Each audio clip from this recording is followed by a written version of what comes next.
तो एक जो परसेप्शन होती है इंडस्ट्री की, ऑडियंस की, वो काफ़ी बदल गई है। मुझे था कि मैं कुछ पैसा कमा लूँ और मैं फिर बॉम्बे भाग जाऊँगा। तो वहाँ तो मतलब आप लगा लीजिए जैसे मंडी लगी हुई है और वहाँ पे 100 लोग खड़े हैं और उसमें से आपको बोला जाता है कि आप फिट हो या नहीं हो। जहाँ पे आपके मुंह पे आपके सामने बोला जाए कि आप अच्छे नहीं हो। हम प्रोडक्ट भी हैं, हम सेल्स वाले भी हैं। आपके बारे में बोला जाता है कि आपकी आंखें ठीक नहीं है, आपकी हाइट ठीक नहीं है, आपका चेहरा ठीक नहीं है। सो वो चीज़ पर्सनली थोड़ी लगती है। आज भी मुझे याद है जब मुझे फाइनल कॉल आया था, मैं नाच रहा था। वेब सीरीज़ का आजकल हर कोई दीवाना है। वेब सीरीज़ का ज़माना है और एक से बढ़कर एक वेब सीरीज़ आती है। ऐसे में जब भी हम वेब सीरीज़ की बात करते हैं तो किरदार की बात करना बेहद ज़रूरी हो जाता है कि उसके पीछे किरदार ने कितनी मेहनत की है, किरदार की कहानी क्या रही है और उस किरदार ने आपके दिमाग पर क्या छाप छोड़ी है। चलिए, एक किरदार हमारे बीच उस वक्त मौजूद है और उनकी हम रीसेंट वेब सीरीज़ की बात कर लेते हैं, जो कि अभी त्रिभुवन जो सीए टॉपर वेब सीरीज़ है, और त्रिभुवन मिश्रा सीए टॉपर, ये काफ़ी चर्चा का विषय रही है और उनके किरदार हमारे बीच हैं, जो कि जितिन जी इस वक्त हमारे साथ हैं, जितिन गुलाटी जी। उनसे हम उनकी जर्नी के बारे में बात करेंगे, उनके किरदार के बारे में बात करेंगे। अक्सर आपने उन्हें पर्दे पर देखा होगा और उनके जितने भी किरदार रहे हैं वो ऐसे रहे हैं कि दिल को भी छूते हैं, दिमाग को भी छूते हैं और उनकी कहानी उससे ज़्यादा दिलचस्प है। बहुत बहुत धन्यवाद हमारे साथ जुड़ने के लिए, यहाँ आने के लिए। जितिन जी, आपने इतने किरदार किए, उस किरदार में अभी रिसेंट हम सीए टॉपर की बात कर लेते हैं, उसमें आपका किरदार कैसा रहा है और उसको आपने कितना एंजॉय किया है और कितना टफ रहा है? मेरा जो अभी रिसेंट काम आया है त्रिभुवन मिश्रा सी ए टॉपर, नेटफ्लिक्स पर है और मैं किरदार प्ले कर रहा हूँ विनीत का। लेकिन दिन में तो वो जिम इंस्ट्रक्टर है, लेकिन रात को एक मेल जिगलो है और उसका जिगलो नाम है देसी घोड़ा। सो आई थिंक आजकल देसी घोड़ा के नाम से बहुत सुनने को मिल रहा है। कैसा रहा experience? It's I think I worked with some of the best actors जो आज की डेट में हमारी इंडस्ट्री में काम कर रहे हैं। Some of the best technical crew, हमारे डायरेक्टर अमृत राज गुप्ता, पुनीत जी और जो टीम ऑफ राइटर्स है, I think they're the finest people right now working in the business. So when you have that kind of quality of people, काम में भी मज़ा आता है और जो रिज़ल्ट आता है उसके बाद वो देख कर भी बहुत मज़ा आता है। जितिन जी, जैसे अभी आपने जिक्र किया देसी घोड़ा, और मैंने सुना है कि आप ये जो देसी घोड़ा टर्म है, इससे आपको बड़ा अच्छा लगता है अगर कोई आपको बुलाता है, तो ये टर्म थोड़ी ज़रा एक्सप्लेन कर दीजिए। देसी घोड़ा ये क्या है? सो बेसिकली मतलब उसके दिन का नाम है विनीत, जो उसका असली नाम है। लेकिन बिकॉज वो एक जैसे शो में कहा गया है वो पुरुष वैश्या है, तो उसका उस प्रोफेशन के लिए नाम उसने अपना देसी घोड़ा रखा है। बिकॉज वो कहीं आई थिंक उसमें फुर्ती, उसमें वो एनर्जी घोड़े वाली है और वो उस काम में काफ़ी माहिर है, इसीलिए अपने आप को देसी घोड़ा कहता है। तो ये भी सच है कि कोई आपको देसी घोड़ा बुलाता है तो आपको बहुत ज़्यादा खुशी महसूस होती है? हाँ, मतलब देसी घोड़ा उस मतलब से बुलाता है तो नहीं, लेकिन कैरेक्टर मतलब उन्होंने शो देखा है, शो पसंद किया है और उनको शो में वो कैरेक्टर रजिस्टर हुआ है। तो कई बार ऐसा होता है कि आप एयरपोर्ट पे होते हैं या फिर कहीं बाहर होते हैं और suddenly people look at you और वो आपको देसी घोड़ा कहें तो खुशी तो होती है। सर, एक क्वेश्चन कि आपने बड़े पर्दे पे भी काम किया है, आपने M S Dhoni, the untold story में काम किया, उसके बाद तमाम वेब सीरीज़ में काम किया, अलग अलग किरदार आपने निभाए हैं और उन किरदारों का, जैसे कि ट्रांसजेंडर एक मूवी में आपने वो किरदार निभाया है, उसके बाद बम्बई मेरी जान में आपने एक गैंगस्टर का किरदार निभाया है। तो ये जो किरदार अलग अलग होते हैं, और ऐसा भी है कि जो काला मूवी है वो भी चल रही थी, उसके बाद आपकी सीए टॉपर भी चल रही थी, तो अचानक से स्विच करना, मतलब एक किरदार से दूसरे में बहुत टफ होता होगा, तो ये कैसे कर पाते हैं? आई थिंक एक्टर का काम वही है। आई थिंक दैट्स वाई हम एक्टर बनते हैं, ताकि हम अलग अलग ज़िंदगियाँ जी सकें एक ही ज़िंदगी में, अलग अलग किरदारों को समझ सकें और उनको समझा सकें अपनी ऑडियंस को। सो मेरे लिए तो वो एक्साइटमेंट है, एक मतलब बहुत ही एक इंटाइसिंग फैक्टर होता है मेरे लिए कि मैं अलग अलग किरदार कर पाऊँ, उनके दुनिया में, उनकी ज़िंदगी में घुस पाऊँ और कहीं ना कहीं पर्सनली भी बहुत डेवलपमेंट होती है when you are doing such different characters. Sir, ये कैरेक्टर आपकी रियल लाइफ पर असर डालते हैं? देखिए, कुछ भी हमारे से अलग नहीं होता है। मैं अगर देसी घोड़ा की भी बात कहूँ, जी। मैंने उस कैरेक्टर से बहुत सीखा है और एक चीज़ जो सीखी है वो है कि जजमेंट, हम एक मॉरल जजमेंट हर चीज़ में डाल देते हैं ना, सही या गलत की, सफ़ेद और काले की, ठीक है। बट अगर आप किसी की ज़िंदगी को क्लोजली देखें तो आप हर किसी ज़िंदगी पर अपनी जजमेंट नहीं डाल सकते, अपनी मॉरल वैल्यू नहीं डाल सकते। तो मैं तो बहुत सीखता हूँ, चाहे वो गैंगस्टर हो, चाहे वो एक ट्रांस वुमन हो, चाहे वो मेल जिगलो हो। मैंने इन सब किरदारों से बहुत लिया है। उन्होंने भी मतलब मैंने उनको दिया भी है, बिकॉज वो प्रेप में कहीं ना कहीं आपकी छवि भी उन पे आती है। बट मैंने बहुत कुछ लिया है, मैंने बहुत सीखा इन सब कैरेक्टर से। सर आपका फेवरेट किरदार कौन सा रहा है? इतने किरदार निभा लिए एकदम, बहुत अलग लेवल के किरदार, इसको कहते हैं ना एकदम स्विच कर देना, ये भी कर लिया ये भी कर लिया। फेवरेट वन कौन ये सा स्वाति रहा मैं जवाब कैसे दे सकता हूँ, मतलब है? फेवरेट। मेरा फेवरेट होता है ना कि मैंने अपना उसमें बेस्ट परफॉर्म किया। यार मैं दिल तो हर हर प्रोजेक्ट में रखता हूँ। लेकिन ये तीनों ही किरदार मतलब मेरी पहली फिल्म वार्निंग से लेकर अभी तक जो भी मैंने काम किया ना, I am very proud of that. तो ऐसा नहीं कहूँगा कि मैं किसी चीज़ कोई भी ऐसा काम किया जिसको मैं शो ऑफ नहीं करना चाहता या दुनिया को दिखाना नहीं चाहता। लेकिन ये 3 प्रोजेक्ट्स जो अब आए हैं बैक टू बैक, इनमें मुझे करने को बहुत कुछ मिला है। गैंगस्टर, बम्बई मेरी जान में, काला में, त्रिभुवन में अलग अलग किरदार हैं। 9 महीने में तीनों आ गए। तो एक जो परसेप्शन होती है इंडस्ट्री की, ऑडियंस की, वो काफ़ी बदल गई है। और एक काफ़ी एक संतुष्टि है मुझे कि जो मुझे आता है, जो मेरा स्किल है, जो चीज़ मैं करना चाहता हूँ वो मैं कर पाया हूँ। तो तीनों ही मेरे लिए बहुत स्पेशल है। सर आपने जैसे बताया कि आप अपने किरदार से बहुत संतुष्ट रहे हैं, क्योंकि कुछ एक्टर्स ऐसे होते हैं कि उन्हें आगे बढ़ने के लिए किरदार मिल जाते हैं, उन्हें बस गो विथ फ्लो चलना होता है कि हाँ चलो मिल गया हमने ले लिया। लेकिन आप अपने जो आपको मिले हैं उसमें आप बहुत ज़्यादा सेटिस्फाइड रहे हैं, जैसा आपने अभी बोला। तो ऐसा है कि आपको जो मिल गया वो लिया, लेकिन जो मिला वो बेस्ट तरीके से आपने किया, ऐसा है? यार कहीं ना कहीं स्वाति, मैंने जो लिया आई थिंक उन्होंने भी मुझे चूज़ किया है। एक आर्टिस्ट की लाइफ में ज़रूरी नहीं है कि जो मैं चूज़ करूं वो मैं करूं। मुझे भी लोग चूज़ करते हैं, मुझे भी प्रोजेक्ट्स चूज़ करते हैं। So it's a responsibility on me when a trans part comes to me and that part chooses me, I have to do full justice. When a gangster set in the 1970s in Mumbai, अगर वो मेरे पास आता है तो वो उस character की choice है, उन लोगों की चॉइस है।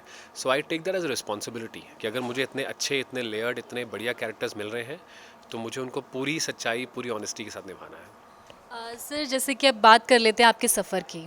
आपका सफ़र शुरू हुआ और कहते हैं कि नए नए जब फिल्म इंडस्ट्री में आओ और मुंबई की दुनिया में जब कदम रखो तो बहुत टफ़ होता है। तो आपके लिए क्या वो उतना ही मुश्किल रहा है जितना टफ़ दुनिया बताती है? देखिए, अगर आपको अपने सपनों को जीना है और अगर जो लाइफ चल रही है उसके अगेंस्ट कुछ करना है, अगर उनको पूरा करना है तो वो हमेशा मुश्किल तो आएगी। अगर आप फ्लो के साथ चलते रहें, जो ज़िंदगी आपको दे रही है वही आपको करना है, तो शायद बिकॉज आप करंट के अगेंस्ट नहीं जा रहे हैं तो शायद ज़िंदगी आसान होगी। लेकिन अगर करंट के ऑपोजिट आप जाना चाहते हैं तो हमेशा मुश्किलें आएंगी, दिक्कतें आएंगी। लेकिन अगर आपने ठान रखी है तो फिर मतलब मुश्किल क्या फिर हो जाता है। सर जैसे कि आपने बैंकिंग से मॉडलिंग में स्विच किया, ये सच है? हाँ हाँ, मैं बैंकर था 9 साल। तो सर इसका सफ़र थोड़ा हम जानना चाहेंगे कि एक बैंकर से मॉडल बनने तक का सफ़र और आज एक अच्छे एक्टर के तौर पर। बहुत अलग दुनिया है दोनों। मुझे था कि मैं कुछ पैसा कमा लूँ और मैं फिर बॉम्बे भाग जाऊँगा। लेकिन जब आप प्लान कर रहे होते हो चीज़ों के बारे में, लाइफ भी प्लान कर रही होती है, राइट? तो वैसा हो नहीं पाया। लेकिन फिर मुझे लगा अगर मुझे दिल्ली में ही रहना है तो मैं फिर ट्रेनिंग करता हूँ। सो मैं एक्टिंग की ट्रेनिंग वो सब शुरू कर चुका था। At the age of 23 only I had started.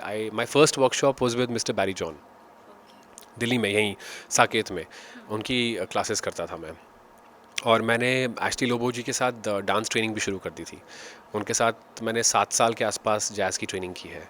सो मैं ट्रेनिंग कर रहा था, पता नहीं था बॉम्बे कब जाऊंगा। और फिर जॉब के थ्रू ही मुझे बॉम्बे का ट्रांसफ़र मिल गया। मतलब मैंने मांगा एक्चुअली मिला तो नहीं, तो मैंने वो ट्रांसफ़र मांग लिया। तो मैं 7-8 साल, टोटल 8.5-9 साल बैंक में काम किया। बट मैं उसमें से 6 साल प्रॉपर एक्टिंग की और डांस की ट्रेनिंग कर रहा था वाइल वर्किंग, कि एक दिन मैं बॉम्बे जाऊंगा और मैं ये पूरा ट्राई करूंगा। So I mean of course it requires बहुत डिसिप्लिन, बहुत हार्डवर्क, बहुत टाइम मैनेजमेंट चाहिए होता है। बट मुझे वो करना था, एक बार तो ज़िंदगी में ज़रूर ट्राई करना था। सो मैं बॉम्बे गया और फिर वहाँ से मॉडलिंग मुझे लगा एक मेरा रास्ता हो सकता है, बिकॉज हाइट ठीक थी, वैसा, तो मुझे लगा कि modelling could be my entry point, and that's how I started. मैं बॉम्बे में वैसे शुरू हुआ।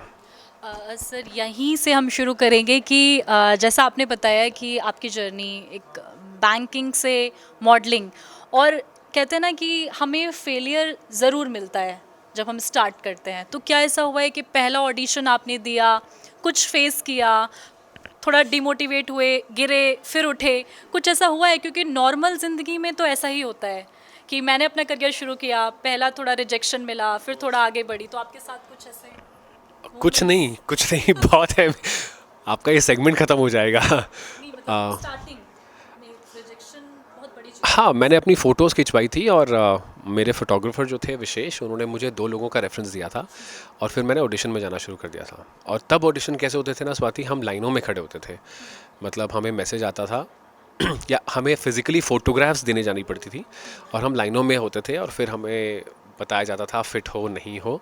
तो वहाँ तो मतलब आप लगा लीजिए जैसे मंडी लगी हुई है और वहाँ पे 100 लोग खड़े हैं और उसमें से आपको बोला जाता है कि आप फिट हो या नहीं हो। तो वो रिजेक्शन तो अलग लेवल की होती है, जहाँ पे आपके मुंह पे आपके सामने बोला जाए कि आप अच्छे नहीं हो। होता क्या ना, हमारी लाइन में हम प्रोडक्ट भी हैं, हम सेल्स वाले भी हैं। मैं अपने आप को बेच भी रहा हूँ और मैं प्रोडक्ट भी खुद ही हूँ। सो कहीं ना कहीं वो पर्सनली बहुत अफेक्ट करता है, बिकॉज आपके बारे में बोला जाता है कि आपकी आंखें ठीक नहीं है, आपकी हाइट ठीक नहीं है, आपका चेहरा ठीक नहीं है। सो वो चीज़ पर्सनली थोड़ी लगती है। तो रिजेक्शन तो मतलब आज तक बुरा लगता है जब भी कहीं से नो मिलती है, और इस लाइन में नो बहुत मिलती है।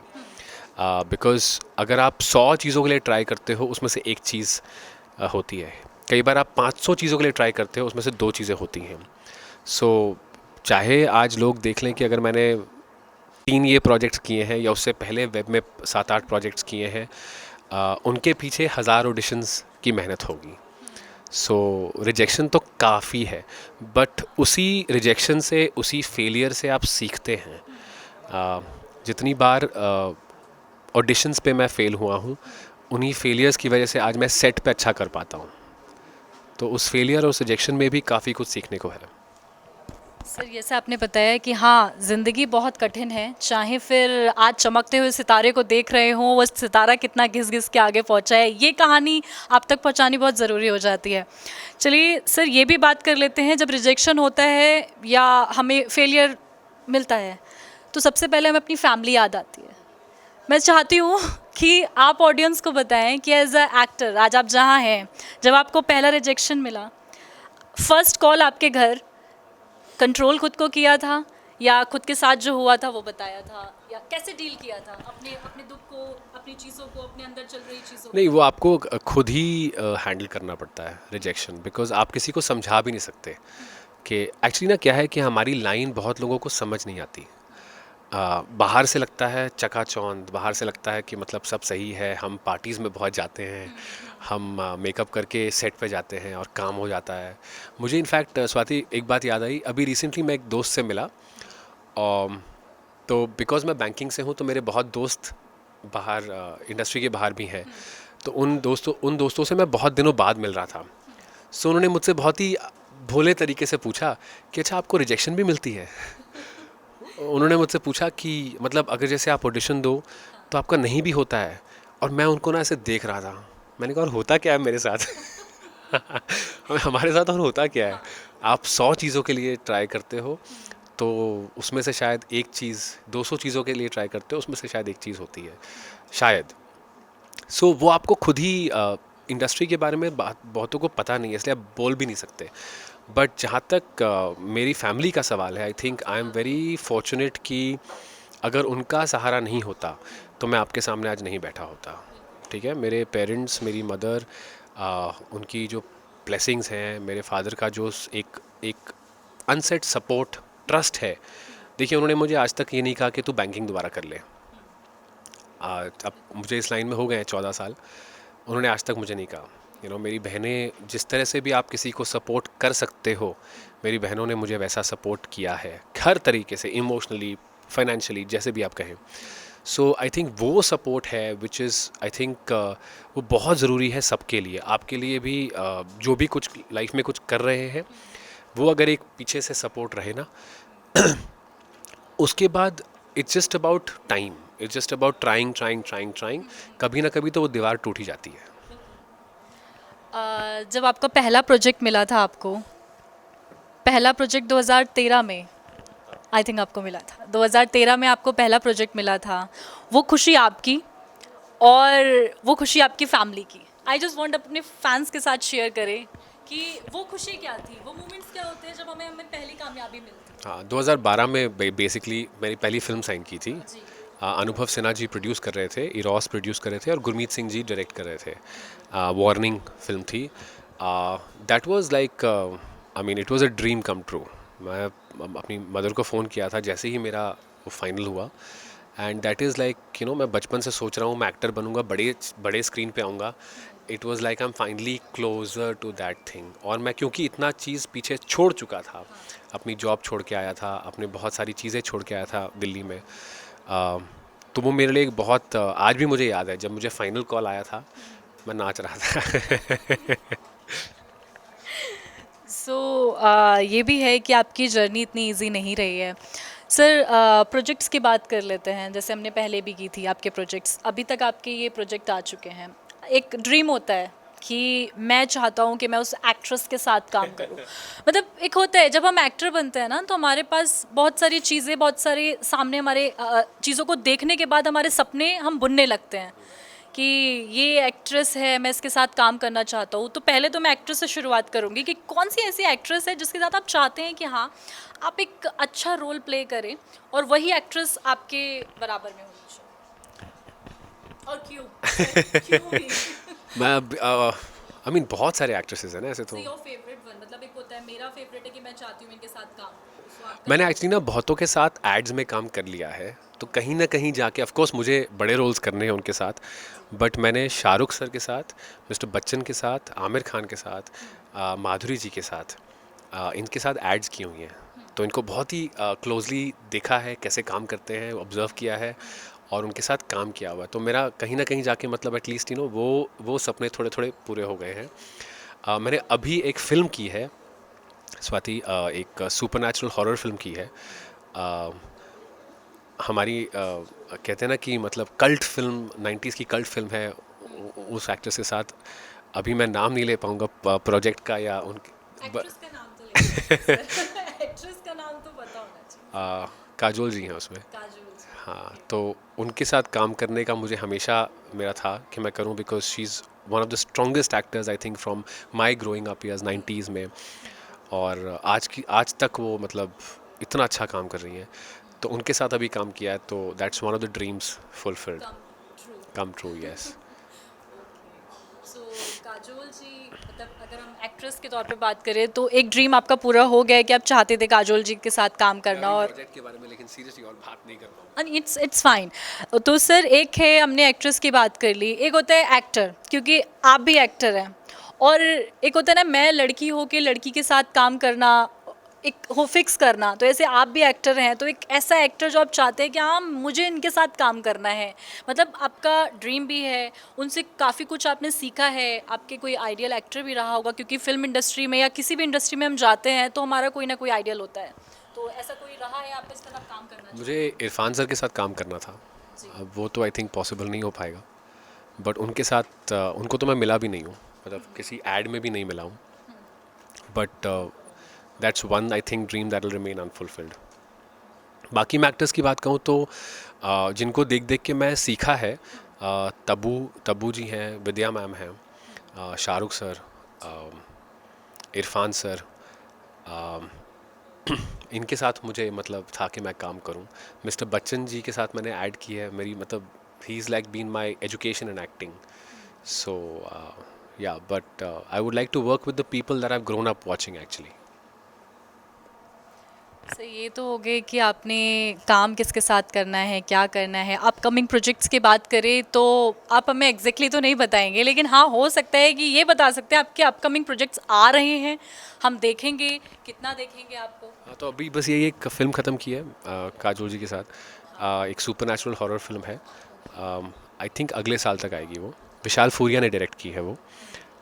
विशाल जी मतलब हमने अभी ख़त्म की है शूट उसको। और दूसरी एक फ़िल्म है गर्ल्स विल बी गर्ल्स, वो अभी आज जैसे हम बात कर रहे हैं कल रिलीज़ हो रही है यूएस में। तो वो अली फजल और रिचा चड्ढा जी ने प्रोड्यूस की है and it's directed by one of the finest directors that I have worked with, Shuchi Talati, US की है। So that is releasing internationally, I think India में अगले साल तक आएगी वो। सो ये 2 प्रोजेक्ट्स अभी हैं, बाकी एक तमिल फिल्म पे भी काम चल रहा है। एक फैंटेसी पीरियड फिल्म है, उस पर काम चल रहा है। सो वो मैं शूट करूँगा अभी और फिर देखेंगे कब आएगी।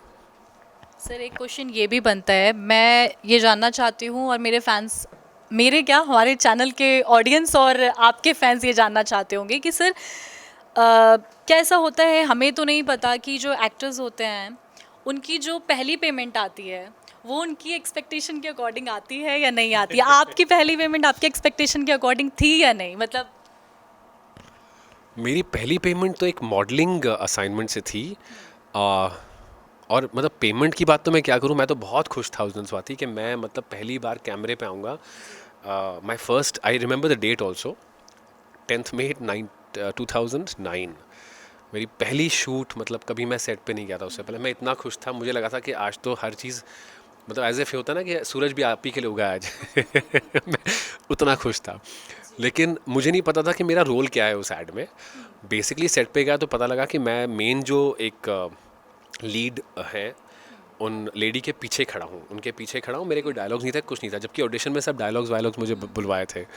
उनके पीछे खड़ा हुआ था मैं, बट मुझे तो कोई फ़र्क नहीं पड़ा था बिकॉज मैं सेट पे था, तो मैं बहुत खुश था। बट जो फाइनल एड आई तो उस एड में मैं था ही नहीं। और उसके पैसे भी बहुत लेट मिले थे। But the point is not to be seen, the point is not to earn, the point was कि मैं उस दिन सेट पे गया तो मेरा वो एटलीस्ट जर्नी शुरू हो गया। मेरे लिए वो बहुत बड़ी बात थी बिकॉज मैं बहुत टाइम से ट्राई कर रहा था वो शुरू करने की।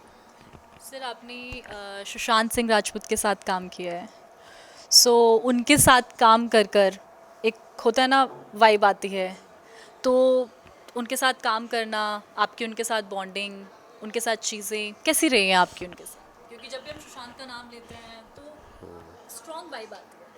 I think he I mean, it's very weird for me to say was, but one of the sharpest minds that I had met, you know, in the acting community. He was much more than just an actor. बहुत knowledge थी. His conversations were always, no, apart from acting also, like in acting also he used to really study actors, and his favorite actors were also, you know, people who were working in different kind of films abroad. But he would talk about stars and cosmology and stuff. तो उनकी conversations बहुत अलग थी, very sharp, very, I would say, moody. There were times when he was totally in the character, and there were times he was, you know, he would talk to us freely. So, but if he was around, he would have been one of the best, one of the finest actors this country has seen. Yeah. Thank you so much Jitin, हमारे साथ जुड़ने के लिए, अपनी journey share करने के लिए, और आपके प्रोजेक्ट्स जो अब तक हमने देखे हैं वो वाकई काबिल तारीफ़ है और आगे भी हम ऐसे प्रोजेक्ट्स देखते रहेंगे। ऐसे ही जितिन की जर्नी आपने देखी, किस तरीके से उन्होंने अपना करियर शुरू किया एक बैंकिंग सेक्टर से मॉडलिंग में, और उसके बाद आज आपके और हमारे घर फ़ोन हर जगह नज़र आते हैं। तो ऐसे ही एक्टर्स की तमाम उनके प्रोजेक्ट्स के बारे में, उनकी लाइफ के बारे में हर एक अपडेट के लिए लगातार हमारे साथ बने रहें, देखते रहें इंडिया न्यूज़ और न्यूज़ एक्ट। हाय, मेरा नाम है जितिन गुलाटी और आप देख रहे हैं इंडिया न्यूज़, न्यूज़ एक्स। आप सबका बहुत बहुत शुक्रिया मेरा काम देखने के लिए और मेरे काम को सहराने के लिए। Thank you.